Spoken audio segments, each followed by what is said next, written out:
Stay drag with me and let's talk about reaching out for bookings as a drag entertainer. So, this is a common question that I get all the time about how to reach out and how often and how do you get bookings and yada yada yada, fill your schedule, get opportunities, so on and so forth.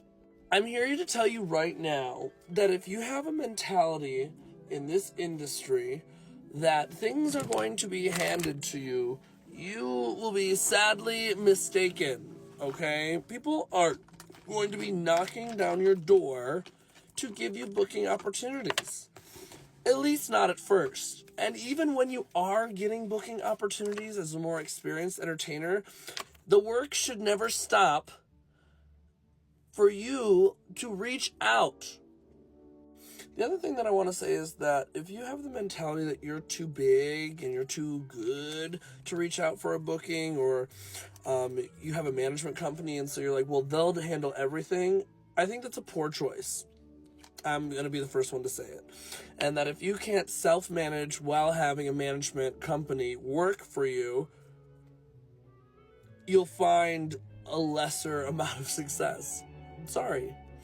Now hear me out. I understand completely that having a management company will help you get opportunities or a foot in the door in places that you might not get to, especially if you're trying to advocate for higher wages or you're trying to find opportunities in a certain niche or certain venues that are more exclusive. Totally understand that. But the work cannot be done that you are not doing the work. And I don't care how big you are, I don't care how famous you are.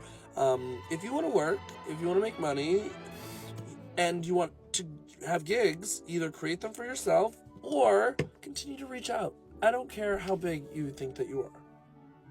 I will completely agree that once you get to a certain caliber or notoriety that you don't have to reach out as often, okay? There's a level where you are being requested into spaces and that the work is coming to you so much that you're not necessarily reaching out. But never forget the skill set of reaching out. Now that we've got that out of the way, I want to acknowledge that I'm a huge believer of the phrase being respectfully persistent. People are busy. Life happens. If you are rude about somebody leaving you on red or not responding or ghosting you or not getting back to you when they said that they are, get over yourself. People have lives. You are not a priority, okay? People have things to do, people to book, and shit happens.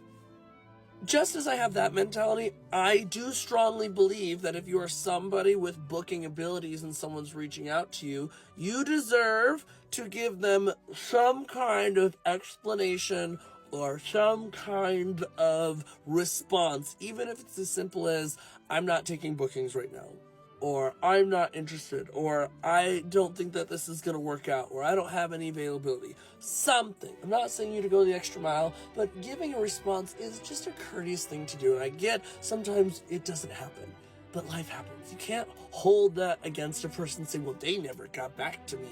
They didn't want to book me. They said they left me on red. They ghosted me. Meh, meh, meh, meh, meh.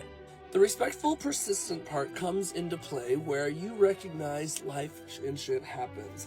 And as a week goes by, 2 weeks, a month, or even if you get a rejection, which will happen in this industry, you don't give up. You say, thank you so much for getting back to me. I'm going to try to come support the show, or I hope that the show has success. If there's a cancellation or if there's an opening in the next event or in this one, please let me know, and I'll follow up with you to see if I can get into a show in the future, okay? A couple weeks go by, a week goes by, and you send another message. Hi, I'm interested in being part of this show.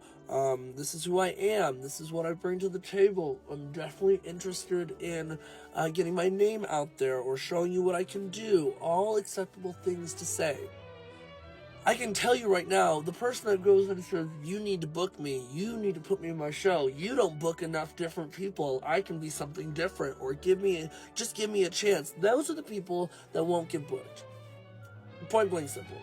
they will not get booked. They have a shitty attitude about it. If you equate bookings to your friendships, if you equate bookings to somebody giving you one or not and your worth, that's your own issue to fucking deal with.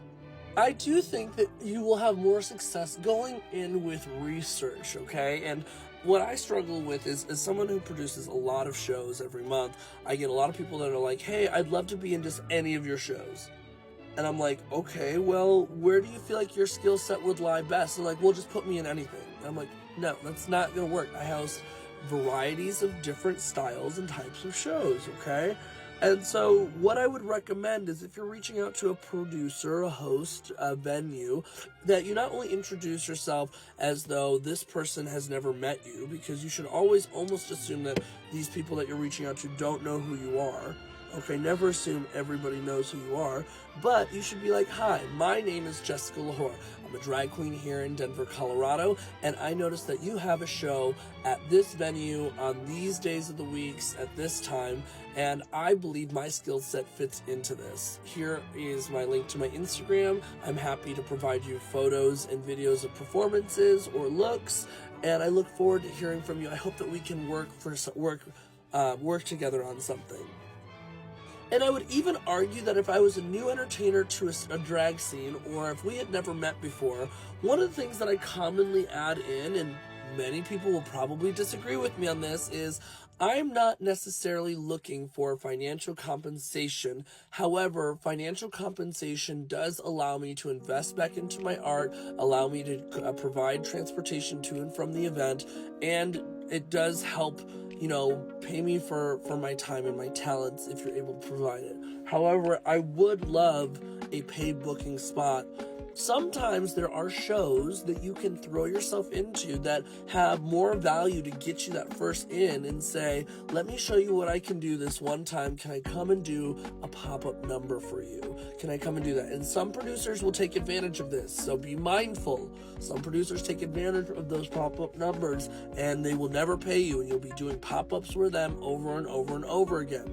And maybe it's because you need to grow, maybe it's because they're just greedy and they don't want to pay you. Whatever the reason is, be mindful that you're not always giving that option up. But if you're traveling to another city, if this is your first time getting into a big production show, you know, those are ways that you can get in.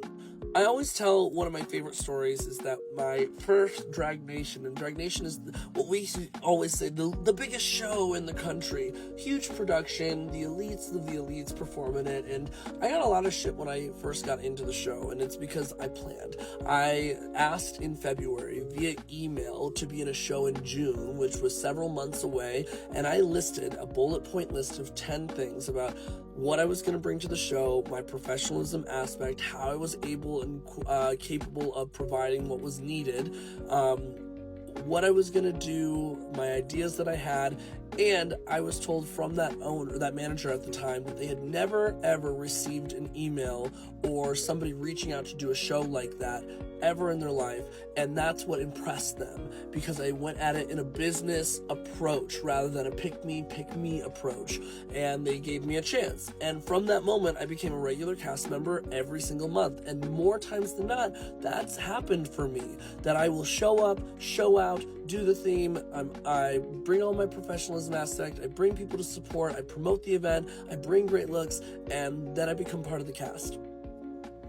It's full circle. You know, you have to invest and show people that you're worth the investment sometimes, and don't take that again for granted for the people that take advantage of you. But if you're reaching out for bookings, be respectfully persistent. Understand people have their own lives and they're going through it in their own ways just as much as you are. Don't take things personally. Never give up. And worst comes to worst, create your own show opportunities, which is something that I'm proud that I've done many, many a time. People aren't giving you show opportunities? Well, honey, go take on the world. Go to venues. Start producing events for yourself, and wait until the people that were rude to you, that refuse to give you a chance, that abuse your tip spots, all of a sudden are asking you for an opportunity. And that's where you get to be the bigger person and give them a spot and show them how it's actually done. And that's just a little tip. Let me know what you want to hear from next. Bye, everybody.